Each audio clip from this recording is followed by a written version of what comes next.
Sí, bien, muchas gracias. Quiero iniciar mi exposición con el agradecimiento a los organizadores del 19 Congreso Nacional y 9º Congreso Internacional de Psicología. A su vez, agradecer a los miembros de nuestra mesa virtual, la doctora Barreto y la doctora Vivanco. Muy bien, los resultados que voy a presentar forman parte de la reflexión a partir de la atención a 30 pacientes durante la etapa de confinamiento que vivimos en Lima, producto del COVID-19. El planteamiento que hice, por el cual inicié la investigación, fue observar cuáles eran las características de la muestra que había escogido, los cuales voy a compartir en este momento, ¿no? El 100% de las atenciones que brindé fueron a través del teléfono y el horario de atención fue de lunes a viernes de 6 a 22 horas, o sea, de 6 de la tarde a 10 de la noche. Bien, el tema de la telepsicología ha sido, digamos, usado de manera, digamos, no muy regular a nivel mundial. Sin embargo, producto de las situaciones que hemos vivido de aislamiento social, se convirtió en un elemento de comunicación muy potente, por el cual nosotros los psicólogos tuvimos la oportunidad de escuchar a los pacientes. El motivo por el cual hice este trabajo fue a partir de la derivación de pacientes de parte del servicio de telepsicología que organizó el Colegio de Psicólogos desde el inicio de la pandemia. Y bueno, fue un gusto poder integrar su equipo de psicoterapeutas. En este momento lo que estoy mostrando son las propuestas de intervención telefónica ante una crisis. Como observamos, hay modelos nacionales e internacionales y en los 5 modelos que estoy proponiendo en este momento, en todos ellos existe un punto común, que es el hecho de escuchar al paciente y luego generar una expresión emocional, facilitar esta expresión emocional. Porque en la mayoría de los casos atendidos, la urgencia en una escala de 1 a 10, donde 1 es poca urgencia y 10 mucha urgencia, el puntaje de 8 era la característica de las atenciones que brindé. Bien, como observan ustedes en el cuadro, del 100% de pacientes que atendí, el 50% estuvo conformada por pacientes entre los 30 y 60 años, ¿no? Siendo seguido, digamos, del grupo de pacientes de más de 30, entre 20 y 30 años. Es decir, la base de la muestra trabajada son adultos intermedios y adultos mayores. Como se observa en el gráfico, casi el 70% de las atenciones se brindaron a personas del sexo femenino. Este dato es importante porque luego vamos a observar algunas relaciones con otras variables. El grado de instrucción principalmente fue superior completa, seguido de superior incompleta y un 20% de pacientes que había terminado la secundaria. Cuando analizamos la ocupación, es decir, a qué se dedicaban las personas que atendí, pude observar que el 30% eran trabajadores dependientes, que en ese momento estaban siendo invitados a renunciar o a generar esta postergación del contrato durante 3 meses, ¿no? También tuve un 23% de estudiantes, tanto universitarios y no universitarios. Asimismo, busqué básicamente entender cuál era el motivo de consulta que pude, digamos, determinar en los pacientes. Y como ven en el cuadro, 34% de los pacientes fueron atendidos por el motivo de consulta de duelo, seguido de un 20% de pacientes que afirmaban tener problemas de relación entre los miembros o con los miembros de su familia. El control de la ira y el ataque de pánico fueron quizás los motivos de consulta menor realizados. Sin embargo, estos, diagnósticos acompañaban o formaban parte de episodios depresivos y de episodios ansiosos, entre un 16 y un 13% respectivamente. Asimismo, la sintomatología observada en los pacientes atendidos fueron principalmente, como lo vemos en la gráfica, de insomnio, seguido de cefalea, dolores corporales, taquicardia, llanto y cólera. Hay un 56%, casi 57% de los pacientes que evidenciaban más de una sintomatología. Por lo tanto, le denominé una sintomatología compleja. Cuando observamos los signos de alerta, y este gráfico, número 7, me parece importante, pues todo psicólogo, psicóloga que desee formar parte de atención de emergencias debe conocer cuáles son los signos de alerta, y los que encontré fueron los siguientes, ¿no? Por ejemplo, como vemos en la diapositiva, hay un 26,67% de pacientes que tenían más de uno de los signos de alerta que se mencionan a continuación, destacando el insomnio frecuente como el signo de alerta más encontrado, seguido de la no contención familiar, es decir, de percibir que no hay miembros de la familia que puedan atender, que puedan acompañar a la persona. En la intención de dañarse hay un 6,67%, de la misma manera que pacientes que mostraban un miedo incontrolado. Ahora bien, me preguntaba durante las intervenciones cuál podía ser el nivel de confianza que tenían los pacientes hacia el servicio que le brindaba. Recuerden que el servicio fue hecho de manera telefónica y eran derivados por el Colegio de Psicólogos. Como observamos en el gráfico número 8, hay una distribución porcentual de pacientes según su percepción. Es decir, de los 30 pacientes atendidos, el 60% considera que la ayuda fue alta, seguido de un 40% que evalúan el servicio como de ayuda media. También se consideró dentro de la evaluación si la percepción de ayuda había sido baja, pero el resultado fue 0. Desde ese punto de vista, entonces, vemos que hubo una percepción de ayuda notoria en los pacientes atendidos. En este gráfico, sí, lo que observamos nosotros es una relación entre la percepción de ayuda y el número de sesiones. Las barras en azul significa el nivel de percepción media y las barras verdes el nivel de percepción alta.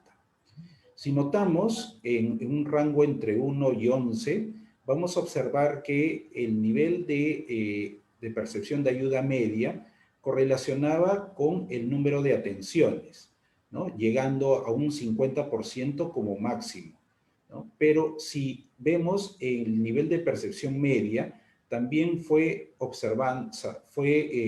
relacionando en todo caso con el nivel de percepción. Por ejemplo, vemos que las personas que llegaron a la sesión número 11 tenían un 5,6% de percepción de ayuda alta, ¿no? Es decir, cuanto mejor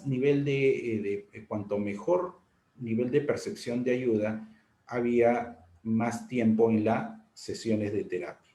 Esto quiere decir que atendí pacientes entre, el número máximo de sesiones fue de 11, ¿no? Para los pacientes que se atendían telefónicamente. Otro dato que quise investigar, que quise evaluar, era el nivel de expectativa de tiempo que consideraba el paciente como necesaria para recibir ayuda.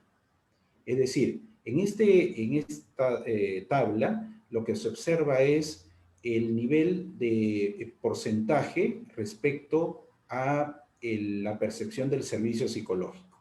Es decir, le pregunté, ¿cuál es el tiempo menor posible para que ustedes puedan ver resultados? Y como observamos, hay un 39% de las personas atendidas que consideran que a partir de la sexta sesión en adelante se pueden ver los resultados. Las razones que generaron confianza en el servicio psicológico por vía telefónica fueron los siguientes. En la primera columna de la izquierda están las razones por las cuales los pacientes siguen un servicio de atención psicológica. Como podemos ver en la tercera columna de la derecha, hay un orden de confianza. Quiere decir que el primer aspecto por el cual un paciente valora el servicio de atención psicológica es porque se sintió escuchado. En segundo lugar, porque la estrategia terapéutica le ayudó a darse cuenta de su problema. En tercer lugar, que hubo confidencialidad.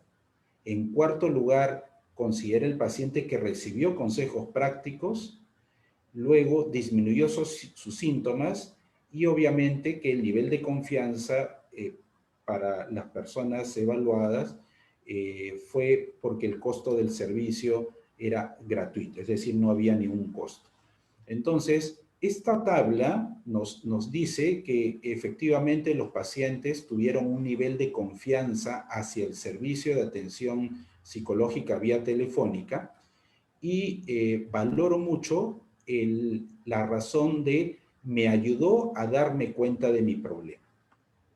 Entonces, por lo tanto, en la diapositiva anterior podíamos confirmar que los pacientes atendidos valoraron el servicio telefónico, es decir, un servicio no presencial, y que este servicio le ayudó a darse cuenta de su problema, se sintió escuchado y consideraban que a partir de la sexta sesión podían ver los resultados. Como último punto, lo que quise observar es si existían algunas relaciones entre las variables mencionadas. Y noté un nivel de asociación alta. Le denomino asociación porque el estudio es de tipo descriptivo. Por lo tanto, no hay una correlación, pero sí existen relación o asociación entre variables cualitativas. Y para ello utilicé la prueba de Kramer, en el cual en una escala de 0 a 5 se valora como regular, y en este caso podemos ver que el valor de Kramer es de 0,61%, es decir, hay una asociación alta. Pero asociación alta ¿entre qué variables? Entre el motivo de consulta, como lo vemos allí, y el sexo del paciente. Entonces, nosotros podemos ver en la leyenda los motivos de consulta, que en este caso, en el grupo femenino, fue del 27% casi respecto del duelo, y en el grupo masculino encontramos un mayor, digamos, motivo de consulta, el estrés laboral. Con este dato puedo confirmar que para el grupo femenino atendido le es más fácil hablar sobre sus propias emociones que en los varones, ¿no? Considerando el motivo de consulta principal los varones, dificultades en el desarrollo de su personalidad o quizás algunos trastornos de personalidad observados en ellos.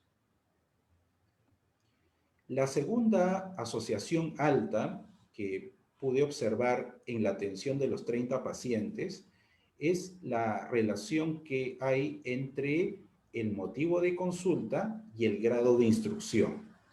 Vuelvo a repetir que el estudio es de tipo descriptivo con una muestra de 30 pacientes, ¿no? Aun cuando el número de atendidos fue de 45, pero hice una selección de los 30 pacientes porque tenían claras todas las variables estudiadas. Entonces, en este gráfico número 11, puedo observar que hay una relación efectiva, una asociación, perdón, alta, entre el motivo por el cual solicita la ayuda psicológica y el grado de instrucción. Observando que hay una tendencia hacia la derecha, lo cual implica que el mayor motivo de consulta estuvo en las personas que tenían grado superior completa, ¿no? Seguido de superior incompleta y secundaria completa. En el grupo de personas que tenían el grado de instrucción superior completa, observamos que el duelo era o fue el motivo de consulta más observado, ¿no? Más trabajado. Bien. Luego podemos ver ya en menor medida cómo en las personas de nivel de educación superior incompleta, los problemas intrafamiliares destacaban y en las personas con secundaria completa también el duelo. Es decir, que hasta el momento podríamos confirmar primero que la ayuda psicológica a través de atención telefónica ha sido valorada como valiosa, ¿no? Determinando que hay una mayor atención a las dificultades de índole personal. El grado de instrucción superior completa fue el de mayor, digamos, motivo de consulta, y por lo tanto podríamos decir que este servicio de atención fue bastante, digamos, solicitado. Un servicio que igual mantenemos todavía constante, ¿no? Bien, entiendo que no hay preguntas en esta exposición, por lo tanto he cumplido los 20 minutos que me sugirió el señor Jonathan y muchas gracias por su escucha. Muchas gracias al doctor Percy Rivadeneira. A continuación daremos pase a la psicóloga Evelyn Vivanco. Psicóloga, puede compartir su pantalla. Ya, voy a dejar de compartir. A ver. Muchas gracias. Gracias también. Muchas gracias. Buenas tardes. Buenas tardes. A continuación, la psicóloga Evelyn Vivanco hablará sobre estrategias de psicoterapia basadas en evidencia bajo la modalidad online en universitarios del Cusco. Doctora, puede comenzar. Muchas gracias. Muchas gracias.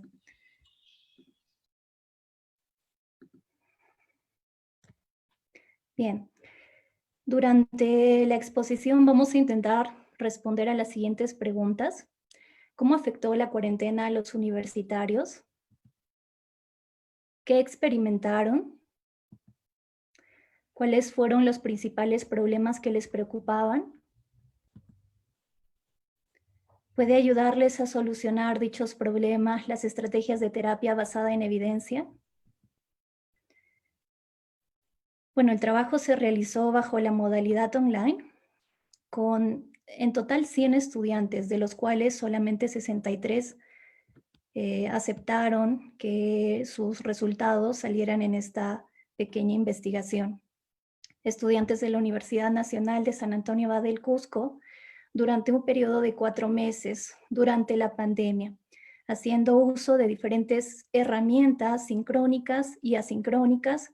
Se les enseñaron estrategias como el análisis de su problemática y dificultades a través de los componentes de la conducta, específicamente el análisis funcional, el reconocimiento de sus fortalezas, estrategias de regulación emocional como relajación muscular progresiva, respiración diafragmática, mindfulness, entrenamiento en asertividad, estrategias de flexibilidad cognitiva y activación conductual.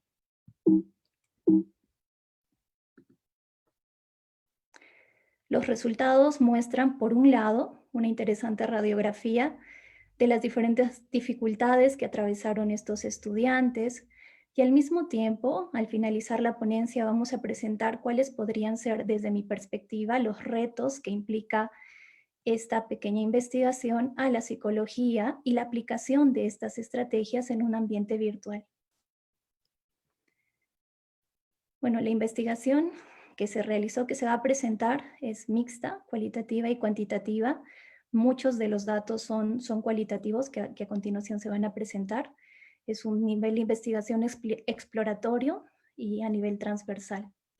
La población con la que se realizó, como les comentaba, son 63 estudiantes que se matricularon en las asignaturas de liderazgo y habilidades sociales de las escuelas profesionales de turismo y metalúrgica, ingeniería metalúrgica, y que accedieron a participar de la investigación. Las edades comprendidas fueron entre los 18 a los 51 años. El objetivo general fue conocer los resultados de la enseñanza de estas estrategias en estos estudiantes, teniendo 3 objetivos específicos. El primero, conocer la problemática por la que atraviesan los estudiantes universitarios en época de cuarentena. El segundo, enseñar estrategias de terapia basada en evidencia para solucionar dichas dificultades. El tercero, conocer los resultados de la aplicación de estas estrategias.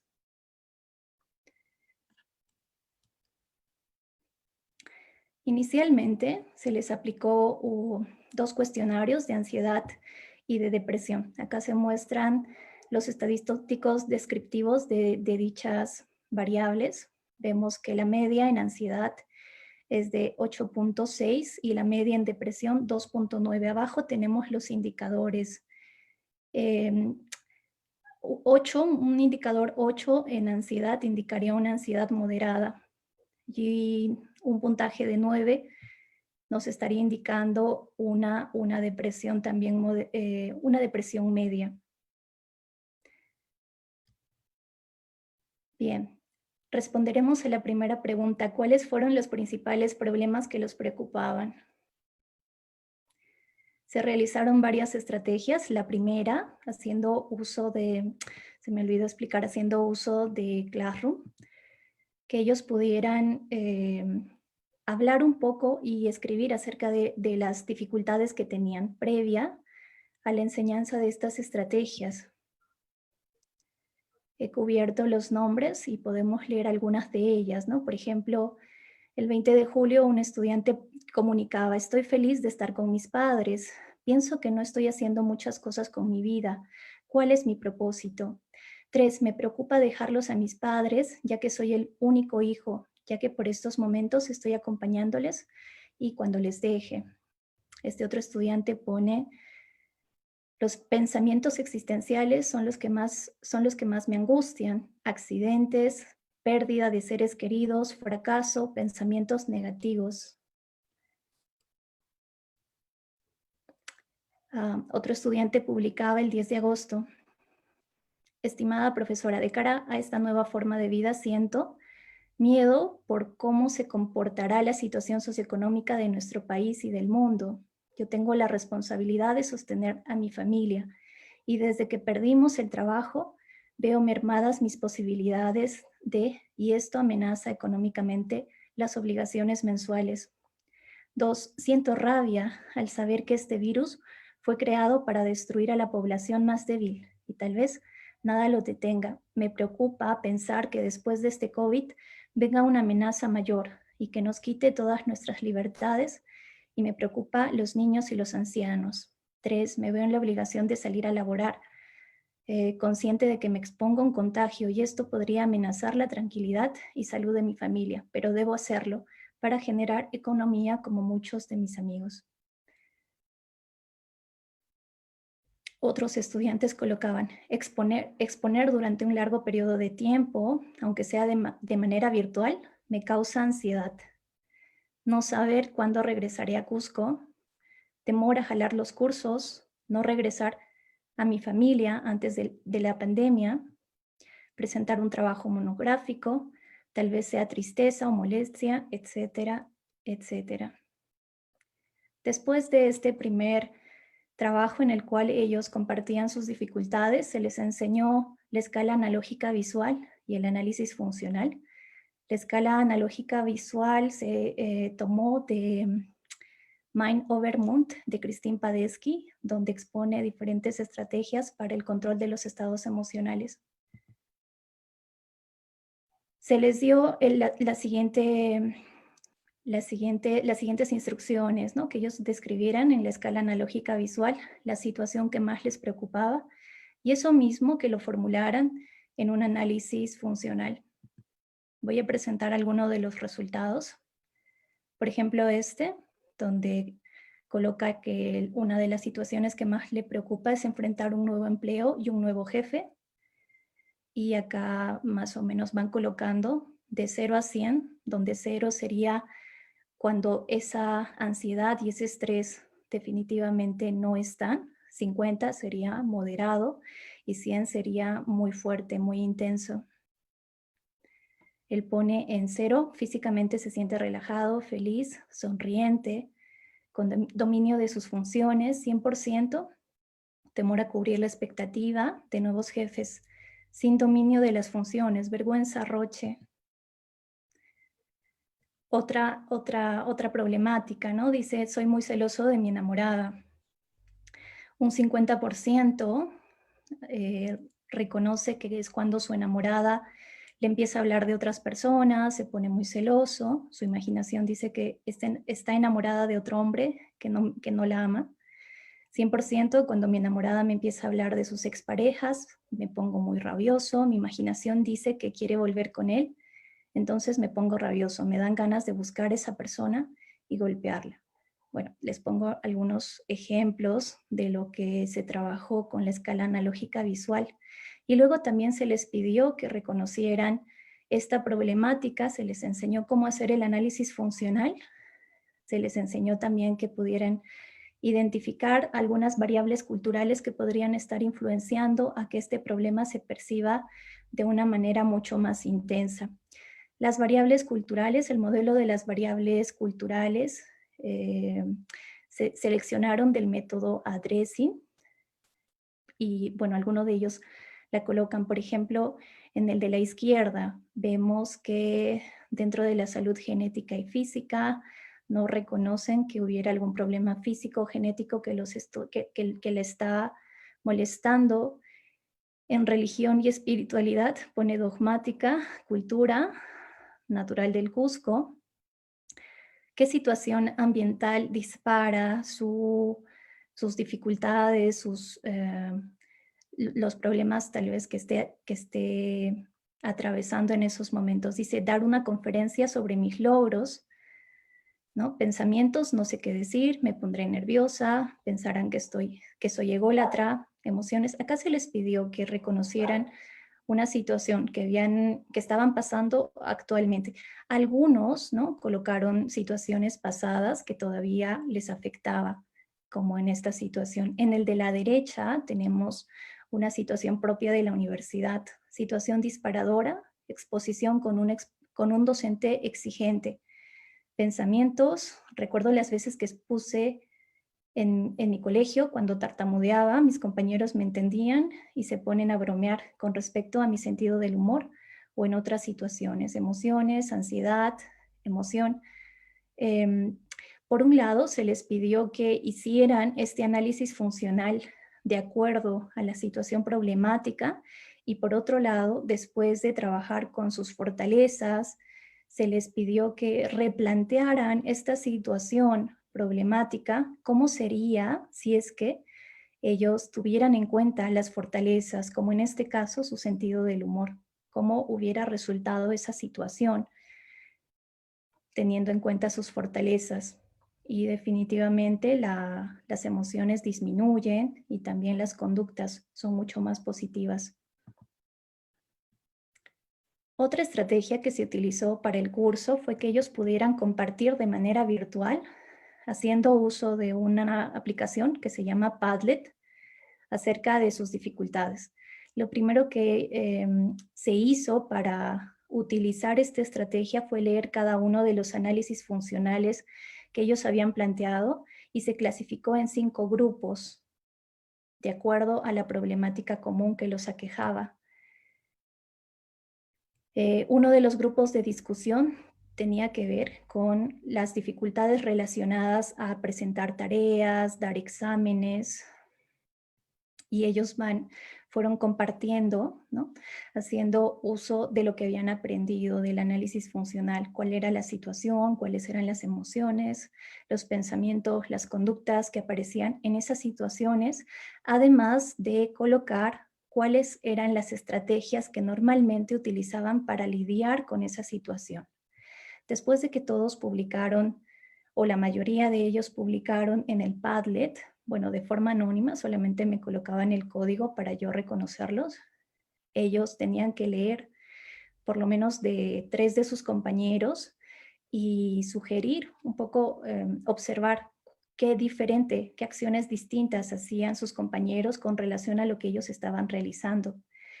Y además, se les pidió que si pudieran recomendar también a sus compañeros. Después de la lectura de esto, también se tuvo una reunión por Google Meet, una reunión sincrónica donde se habló de las estrategias que ellos planteaban como forma de resolver sus problemáticas. Otros problemas, tenemos los problemas interpersonales. Conexión a internet también es algo que los afectó. Dentro de problemas interpersonales, pues se abarcaron diferentes dificultades, ¿no? Por ejemplo, en la relación de convivencia con la familia, con la pareja, o en las relaciones interpersonales con amigos. Conexión a internet, fueron varios los estudiantes que manifestaban que el hecho de realizar clases en un entorno virtual también los estresaba debido a la conectividad que tenían. Problemas económicos también fue otra dificultad que ellos manifestaron, que los afectaba. Varios de los estudiantes manifestaban que o habían perdido el trabajo o se preocupaban porque sus padres perdieron su trabajo, y también se constituyó en una problemática que los llegó a preocupar durante la pandemia. Finalmente, se incluyó un grupo de discusión número 6, donde se colocaron otros problemas diferentes, ¿no? Entre ellos, por ejemplo, hay estudiantes que manifiestan abiertamente que sufren de depresión y que no es un problema actual, sino que lo vienen arrastrando de bastante tiempo, por lo tanto es una depresión crónica. Y también hemos tenido problemáticas de estudiantes que manifiestan problemas de dependencia.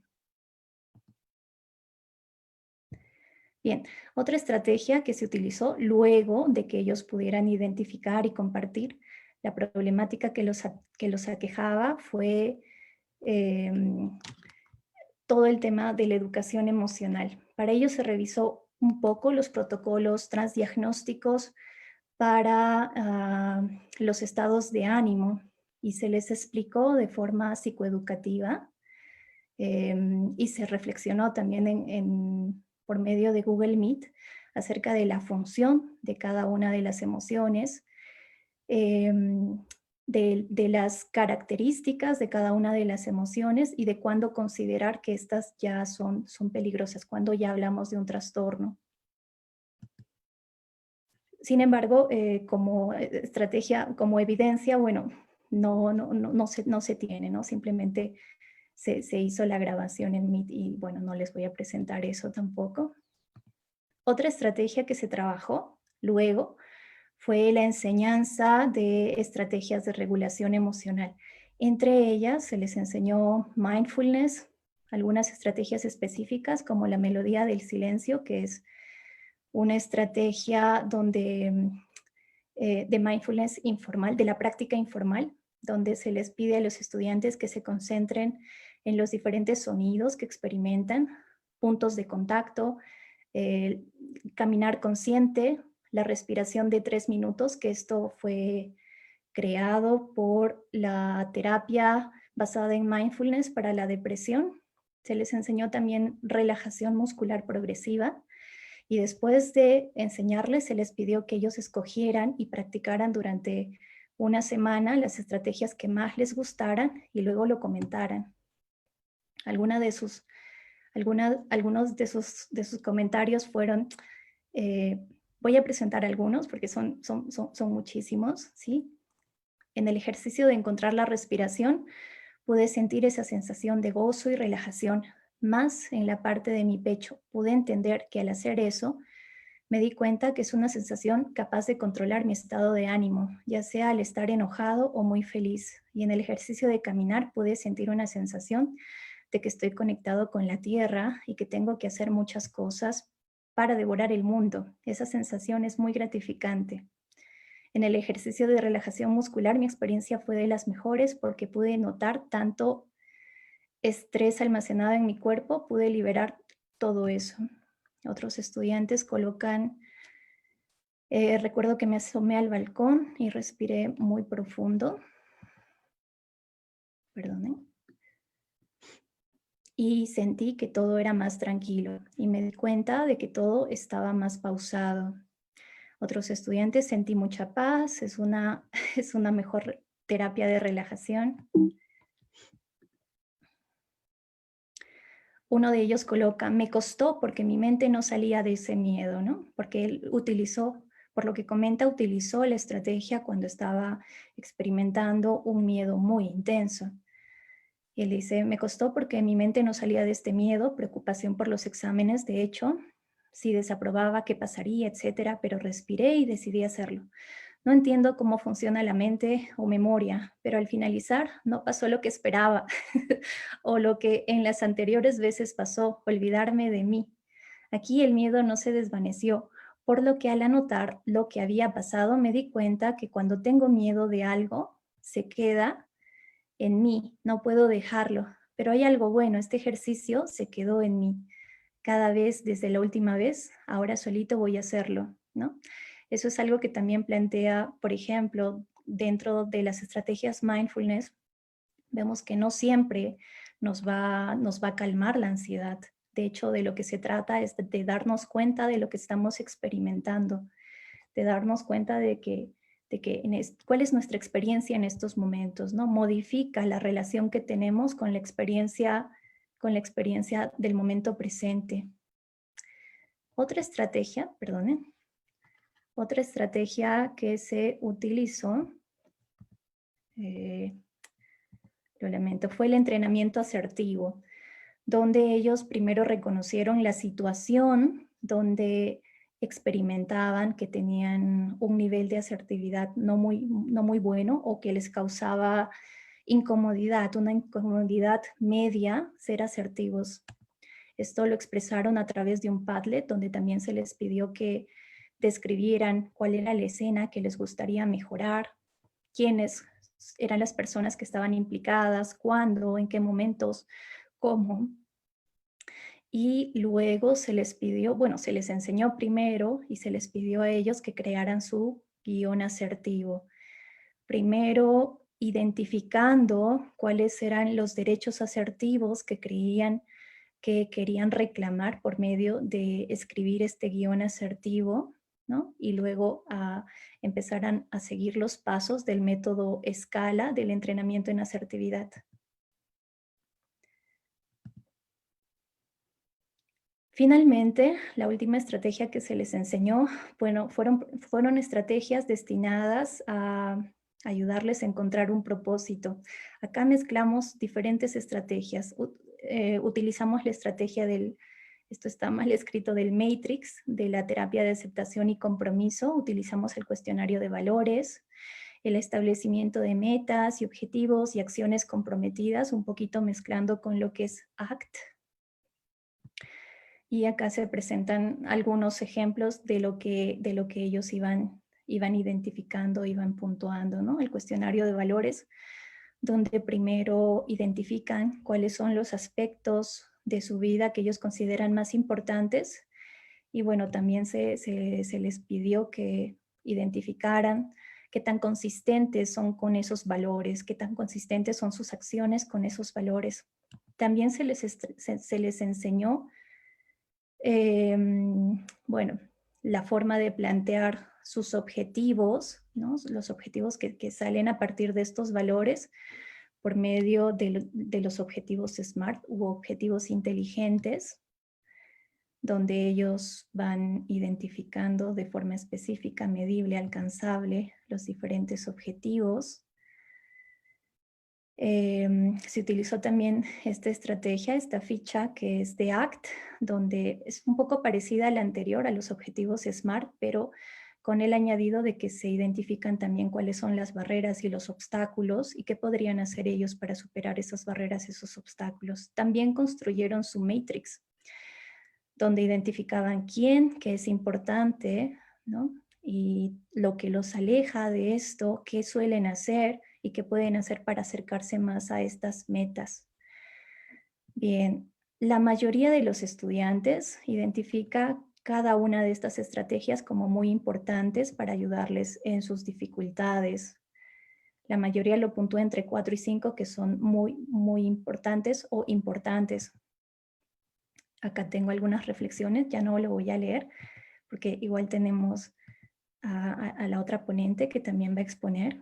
Y bueno, tenemos una tabla diferencial. Yo no pude todavía aplicar porque si vemos la investigación se concluyó hace muy poquito, ¿no? Los cuestionarios aplicados al final de la enseñanza de estas estrategias fueron el 4, el 5 y el 6 de noviembre, pero vamos a ver más o menos, si analizamos un poquito las medias, disminuye un poquito el puntaje, ¿no? Y también en torno a la depresión, el puntaje máximo que es 24 en post, a comparación de 26 en pre, y también la media disminuye. Conclusiones, bueno, las principales conclusiones serían que los principales problemas que preocupaban a nuestros estudiantes, nosotros podríamos pensar que giraban en torno a la pandemia, pues vemos que no, que muchas veces también giran en torno a otras dificultades que normalmente las tenían. Por ejemplo, los problemas de relación, ansiedad ante exposiciones, ansiedad de expresarse en público, problemas de conectividad, problemas económicos y otros. Vemos que los estudiantes con puntajes más elevados en ansiedad o depresión disminuyeron en alguna medida estos indicadores. Sin embargo, aquellos que seguían con puntajes muy altos, pude leer que a lo largo de los ejercicios, ellos ya contaban con depresiones o ansiedades crónicas, que ya lidiaban con esto previo a la pandemia, que creo que es lo que muchos de nosotros hemos encontrado en nuestros pacientes, en aquellos que presentan problemáticas más complejas, probablemente ya venían arrastrando problemas anteriormente. Y bueno, que los estudiantes valoraron todas estas estrategias en su mayoría como muy importantes. Esto ya no lo voy a leer. Muchas gracias. Le damos gracias a la doctora Evelyn Vivanco por la ponencia brindada. A continuación tenemos a la doctora Marilu Barreto, quien nos hablará sobre retos de la telepsicología a partir de la pandemia. Doctora Marilu, puede comenzar. Muchas gracias.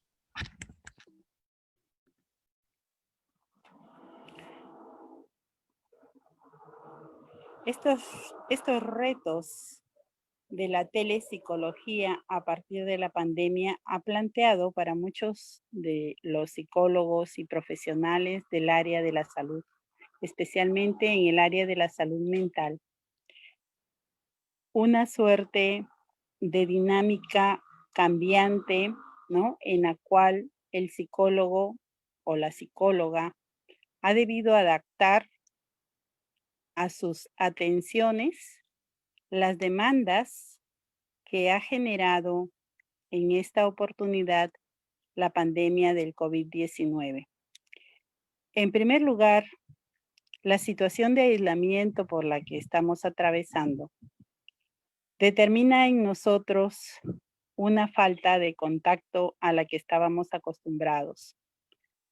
También para los pacientes o clientes que tenemos, la dificultad de no poder tener una entrevista cara a cara con el profesional que lo atiende, determina una postura muchas veces de poca confianza en la atención que se le va a brindar y también una sensación muchas veces de no estar siendo atendido en toda la magnitud.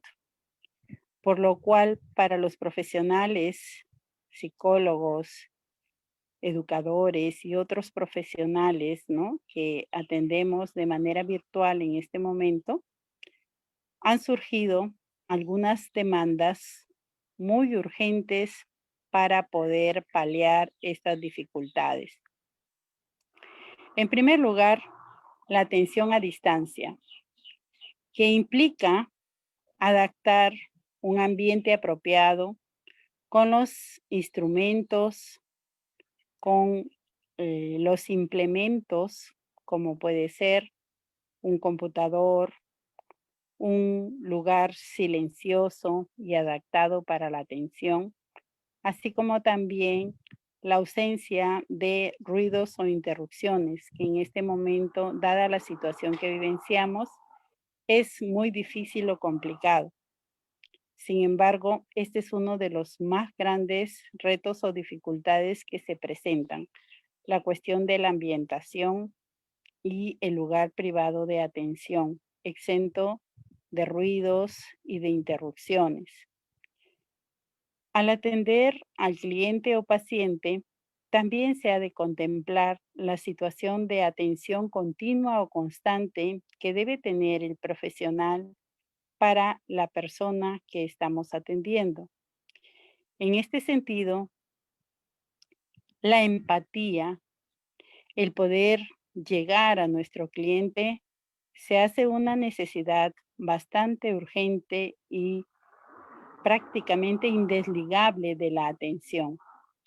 El profesional, por lo tanto, tiene que colocar toda su atención en la atención, valga la redundancia, que está brindando en ese momento, relacionado con la empatía y la formación de una relación de confianza para que la persona que está siendo atendida reconozca, ¿no?, reconozca que es digno de confiar en el profesional que lo está atendiendo.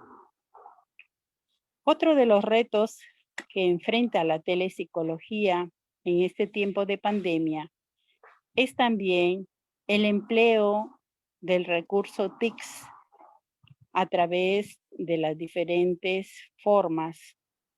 Puede ser a través de la comunicación telefónica o también a través de la comunicación informática por internet.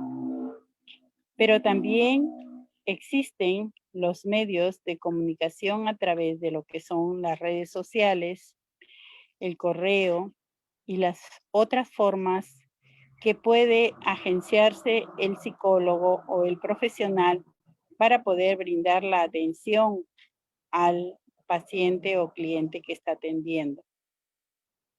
Así también el reto que implica la confidencialidad de la consulta que se realiza en función a las exigencias de la profesión, las exigencias éticas que esto implica.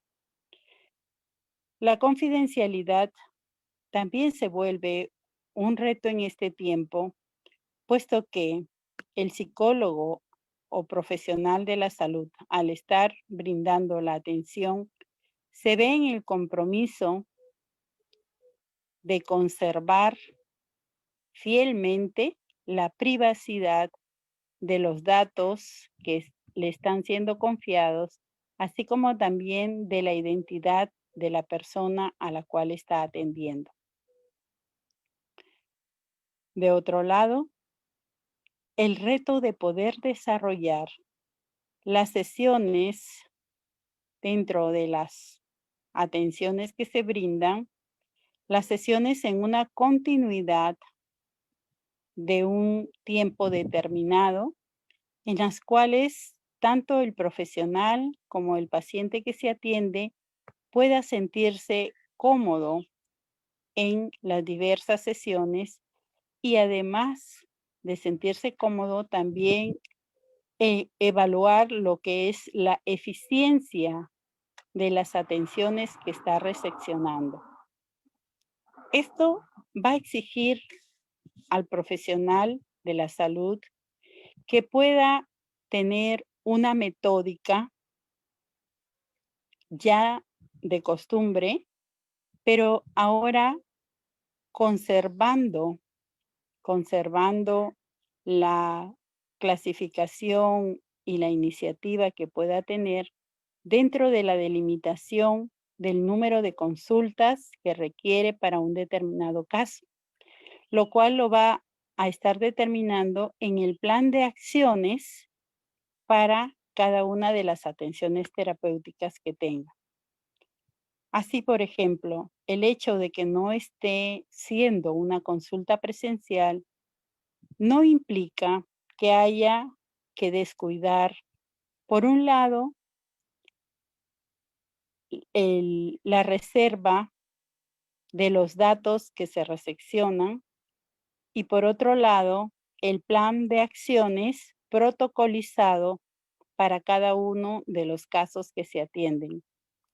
En este sentido, el paciente o el cliente debe ser informado previa al desarrollo de las atenciones cuál va a ser el protocolo a seguir dentro del número de consultas, el tiempo de duración de las mismas, los objetivos que se persiguen en cada una de ellas, de modo tal que no sea para él una sorpresa el desarrollo del número de consultas, ni tampoco los objetivos o metas que se persiguen a través de cada una de ellas. También es necesario considerar como uno de los retos dentro de estas atenciones telepsicológicas la evaluación de los resultados en las teleconsultas. Es decir, tanto el profesional como la persona que viene siendo atendida va a tener que evaluar cuáles son los resultados que se están obteniendo de estas teleconsultas. En muchos de los casos pueden haber percepciones diferentes y por lo tanto es necesario entrecruzar esos datos para retroalimentar tanto al cliente o al paciente como también al profesional psicólogo sobre cuáles son los efectos que está teniendo la terapia en la teleconsulta. En relación a ello, es necesario contemplar las dificultades que pueden evidenciarse también durante el proceso. Estas dificultades que están relacionadas con la forma de poder llegar al paciente, ¿no? A través de la red, a través de la consulta o a través de la comunicación que en muchos de los casos no es tan efectiva ni adecuada. Las redes pueden constituirse en una dificultad de acuerdo a las fallas o éxitos que éstas puedan tener. Asimismo, también los implementos o herramientas, ¿no?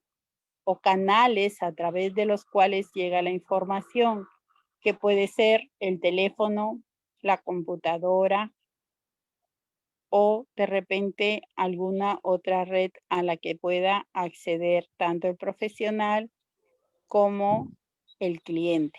Doctora, 5 minutos para culminar el simposio. Muchas gracias. Muchas gracias. En este sentido, entonces, es necesario contemplar las dificultades que podrían acaecer en relación a ello. Estos canales de atención que en muchos de los casos no dependen ni del profesional ni del cliente, sino que son aspectos inherentes a las TIC mismas, ¿no? A estas tecnologías de la información que en este momento estamos desplegando o están en uso.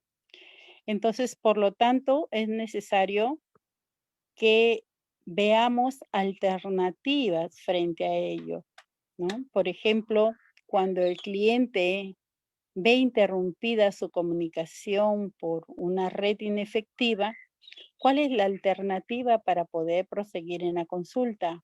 O asimismo también al profesional puede sucederle idénticamente igual.